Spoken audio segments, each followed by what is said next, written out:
اچھا جی، السلام علیکم. آج یہ میں ویڈیو اپلوڈ کر رہا ہوں کیونکہ کل قندیل بلوچ کے مرڈرر یعنی کہ اس کے بھائی کو ریلیز کر دیا گیا کورٹ سے.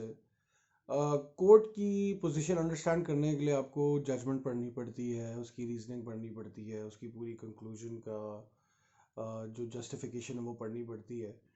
ابھی تو آپ یہ نہیں کہہ سکتے، کورٹ کو گالیاں بھی نہیں دے سکتے. آبویسلی کوئی ریزن ہوگا جس کی وجہ سے یہ ڈیسیجن اس کے ریلیز کی آئی ہے. بٹ میں آپ کو بتاتا ہوں پرابلم کیا ہے. ہو سکتا ہے کوئی ایسی لیگیلٹی ہو جس کے پیچھے اس کو چھوڑنا ہی ایک لیگل وے فارورڈ ہو. پرابلم اس کی یہ ہے کہ بہت سارے لوگ ہمارے ملک میں ایک مجمع کے آگے بیٹھ کے مرد حضرات اسلام سکھا رہے ہوتے ہیں. ان لوگوں کو بیسیکلی آپ نے شے دی ہے یہ سچویشن اور یہ نیوز جو ریلیز ہوئی ہے نا اس کے کہ جی اس کے بھائی کو، اس کے قاتل کو ریلیز کر دیا گیا ہے، یعنی کہ جیل سے نکال دیا گیا ہے بیسیکلی. عام زبان میں اس کی سلیس اردو مجھے نہیں آتی کیونکہ یہ پاکستانی اسکولوں میں نا اے لیول 6 لیول میں صرف امراؤ جان کا ایک ناول پڑھا دیتے ہیں. اردو ذرا کمزور رہتی ہے آپ کی. اچھا تو اس کو بیسیکلی بری کر دیا گیا ہے. تو پرابلم اس کی ہے کہ یہ آپ سارے ان پڑھ مردوں کو نا شے دے رہے ہیں، ان وائز مردوں کو شے دے رہے ہیں کہ جی آپ کوئی ایسی خاتون ہے جو ویسٹرن کپڑے فالو کرتی ہے، اس کے پبلک اکاؤنٹ سے سوشل میڈیا پہ زندگی تھوڑے ایکسٹروورٹ طریقے سے گزارنا چاہتی ہے، گانے گاتی ہے اپنے اس پہ چینل پہ، باتیں کرتی ہے، کپڑے اس طرح کے پہنتی ہے ویسٹرن قسم کے. تو آپ ایز اے بھائی آپ اپنی بہن کو قتل کر دیں اور جیل سے بھی دیکھیں آپ وہ دیکھیں وہ. اب میں ایکسٹریم مولوی کا ایک مولوی پتہ نہیں از دا رائٹ ورڈ اور ناٹ، مے بی اتنے اچھے مولوی حضرات بھی ایگزسٹ کرتے ہیں، برے بھی ایگزسٹ کرتے ہیں، ہر قسم کے لوگ ہیں اس دنیا میں.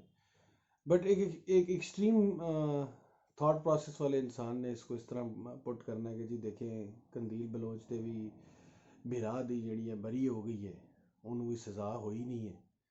تے جی تسی بھی جڑا دھیان رکھو اپنی بھیناں دا، تے کوئی بھین جڑی آؤٹ آف لائن ہوئے تے بس چھتر مار مار کے ماری سٹو. ٹھیک ہے. This is this is just a share that you are giving them basically. اب یہ نیوز سن لی ہے سب نے، اس نے جی قتل کیا، گلا دبایا، فلانا، نشے میں تھا، جو بھی تھا، انٹاکسیکیشن کا اسے ڈیفینس مل گیا ہوگا. پڑھوں گا ججمنٹ، ابھی میں نے نہیں پڑھی. لیکن اس کا افیکٹ بڑا گندا ہے. افیکٹ اس لیے گندا ہے کیونکہ ان پڑھ لوگوں کو یہ بات نہیں سمجھ آئے گی کہ ججمنٹ کے پیچھے کیا ریزننگ تھی. انہوں نے صرف یہ دیکھنا ہے کہ یار ایک بندہ تھا، اس کی بہن تھوڑی سی اوکے ہو گئی تھی فیشن کے مطابق، تو اس نے اسے قتل کر دیا اور دیکھو کورٹ نے بھی اسے چھوڑ دیا. یعنی کہ بات یہی صحیح ہے، طریقہ یہی ٹھیک ہے. ان پڑھ لوگ ہیں جی، ان پڑھ لوگ ہیں، ان کو ہوش ہی کوئی نہیں ہے. ادھر ایک پیر صاحب تھے، کہتے جی مردانہ کمزوری دور ہو جائے گی، وہ فلانا درخت ہے ٹیوب ویل کے ساتھ، فلان نہر کے پاس پل ہے، پل کے ساتھ ایک درخت ہے، اس درخت پہ جا کے اپنا جنسی پرزہ رگڑیں، تو وہ جنسی پرزہ آپ رگڑیں گے تو وہ آپ کی مردانہ کمزوری دور ہو جائے گی. تو یہی منڈی بہادین کے پاس ایک میرا دوست ہے، ڈاکٹر ہے، پڑھا لکھا ہے اوبیسلی. وہ کہنا ہے یار ہر دوسرے تیسرے دن ایک بندہ آ جائے، اس کا جنسی پرزہ جو ہے زخمی ہوا ہو، چھلا ہو سارا. انہوں نے کہا یار پتہ نہیں کیا. کہتا تیسرا چوتھا بندہ آیا نا ایک ہی ہفتے میں، تو میں نے پوچھا، میں نے کہا یار کیا ہوا ہے. کہتا جی وہ پیر صاحب تھے، انہوں نے کہا تھا فلانے درخت پہ جا کے اپنی اپنی نونو جو ہے نا رگڑنی ہے. وہ چھل گئی، چھلتر ولتر گھس گئی ہوگی بیچارے کے. وہ سارے پہنچ گئے ڈاکٹر کے پاس، ہسپتال ہے ادھر کوئی گورنمنٹ کا، ادھر یہ کام کرتا. وہ یہ حیران کہتا ہے یار یہ لوگوں کے عقل کے حالات ہیں کہ لوگوں کو یہ نہیں پتا کہ اس طرح کی باتوں میں نہیں آنا. مطلب پیروں کے بھی بڑی مزے کی ایک سچویشن ہے. میں ایک دفعہ گیا ایک شادی پہ، ایک بڑے ہیوی پیر صاحب آئے ہوئے تھے، بڑے ہیوی پیر صاحب. تو میں بھی بڑی ان کی عزت کر رہا تھا. میں کہا یار بڑا کچھ جنون آدمی ہے، بڑی فالوئنگ ہے، لوگ زمینوں پہ سو رہے ہیں اس سے ملنے کے لیے اور یہ وہ. تو میں نے اسے سوچا کہ چلو ملتے ہیں گپ لگاتے ہیں. تو اسی شادی پہ ایکس پریزیڈنٹ صاحب بھی آئے ہوئے تھے. نام میں نہیں لوں گا ابھی، کیا آپ لوگوں کو وہ کرنا. بہرحال ثبوت میرے کو سارے پے نے. تو شک نہیں، don't doubt my statements my friend.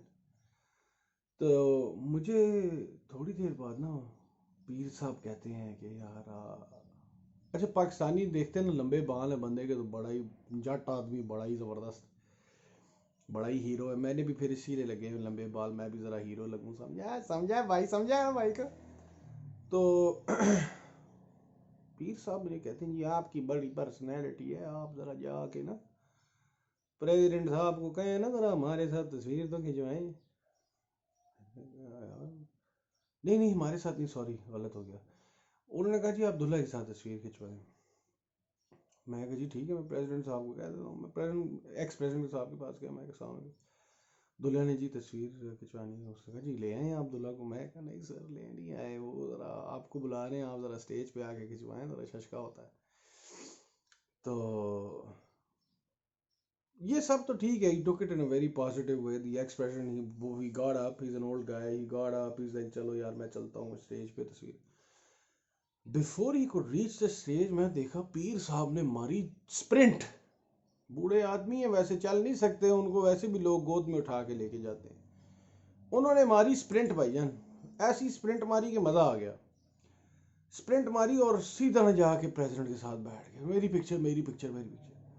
Us time تھوڑا سا آکورڈ ہوا. میں نے کہا یار پیر صاحب ہیں، ان کا بلیف، ان کی پرائیورٹیز بڑی ڈفرینٹ ہوتی ہیں. وہ لوگ no, they're not bothered with worldly affairs, but seeing that excitement in a peer sab's thought process for an ex-president and picture with an ex-president, I could see کہ ہاں انہوں نے دکھانی ہوگی اپنے مریدوں کو بتانے کے لیے کہ جی ہم نے ایکس پریزیڈنٹ صاحب پہ بھی دم پڑا ہے.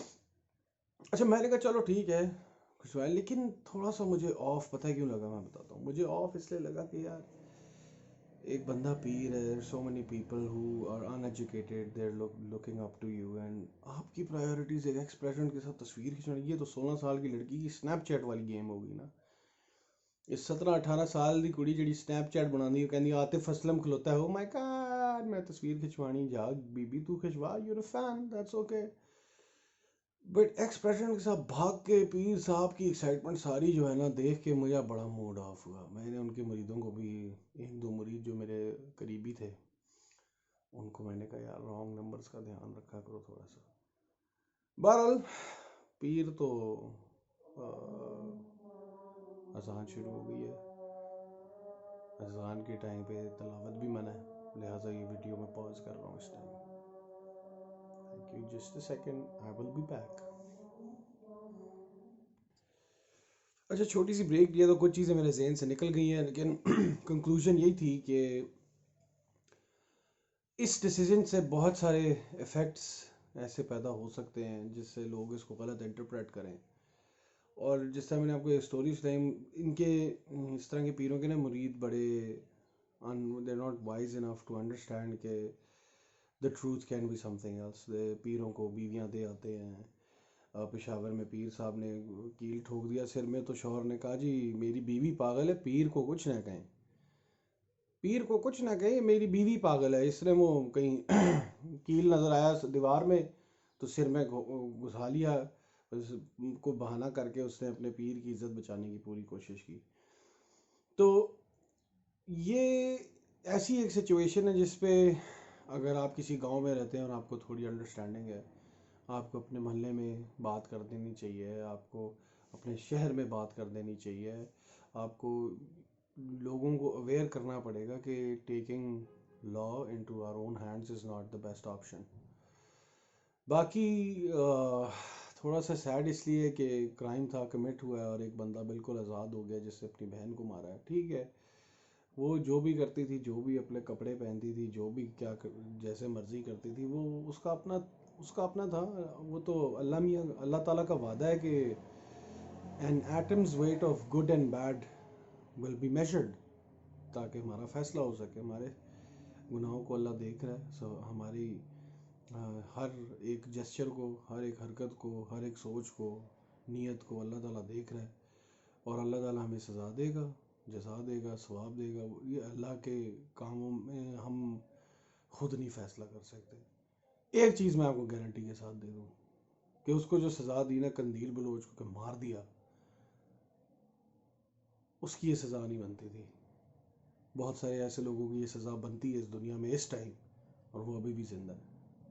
ٹھیک ہے، جنہوں نے لوگوں کی جان لی ہے. فار ایگزامپل قندیل کا بھائی جس نے اس کو مارا، اور آج وہ بری ہو گیا. بہرحال اپنا خیال رکھیں. Thank you so much for your time.